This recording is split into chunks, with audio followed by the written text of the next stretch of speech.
नमस्कार दोस्तों, आप देख रहे हैं द हिंद 24 न्यूज। थाना मधुबन बापूधाम पुलिस ने साइबर फ्रॉड करने वाले शातिर 2 को किया गिरफ्तार।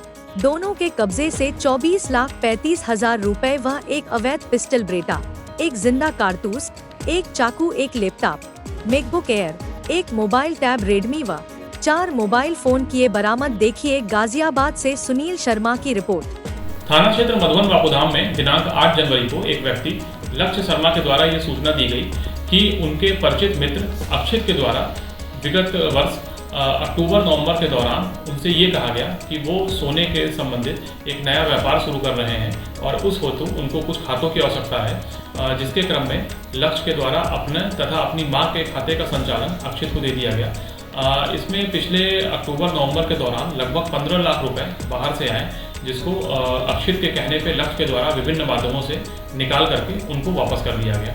इसी प्रकार एक व्यक्ति नितिन नेगी के द्वारा भी ये सूचना प्राप्त हुई कि अक्षित ने उनसे ये कहा कि वो ट्रेडिंग का एक नया व्यापार शुरू करने जा रहा है, जिसके क्रम में उसको एक खाते की आवश्यकता है। तो नितिन ने अपने खाते का संचालन उनको दे दिया तथा उसमें लगभग 1 लाख के आसपास रुपए आए और जिसको निकाल करके नितिन ने बाद में अक्षित को सौंप दिया। अभी इस वर्ष जनवरी में ये तीनों खाते जब बैंक से सीज हो गए तब इन लोगों को ये ज्ञात हुआ कि ये जो पैसा बाहर से अक्षित ने व्यापार से संबंधित कह के मंगाया था, ये महाराष्ट्र में हुए एक साइबर फ्रॉड से संबंधित पैसा था तथा इन लोगों को गुमराह करके अक्षित ने इनके खातों में पैसा मंगाया तथा इसके माध्यम से आगे इन पैसों को भेजा। उक्त सूचना पर तत्काल ही सुसंगत धाराओं में अभियोग पंजीकृत किया गया।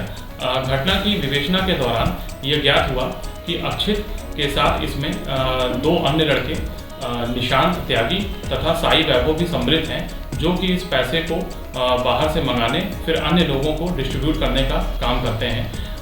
इसमें अपराधियों को पकड़ने के लिए टीम का गठन किया गया, जिसके क्रम में आज दिनांक 9 जनवरी को साई वैभव तथा निशांत त्यागी को थाना मधुबन बापूधाम की पुलिस टीम के द्वारा हिरासत में लिया गया है।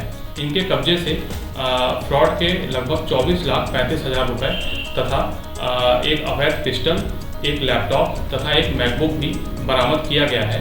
इन्होंने बताया है कि ये अक्षित के साथ तथा 2 अन्य लड़के अंकित और सुमित के साथ मिलकर के इस पूरे फर्जीवाड़े को संचालित करते हैं तथा बाहर से अपना ट्रेडिंग व्यापार बना के या सोने का बिजनेस का बहाना दे करके दूसरों के खाते लेते हैं तथा बाहर से आए पैसे को उसको फिर अन्य लोगों को भेजते हैं।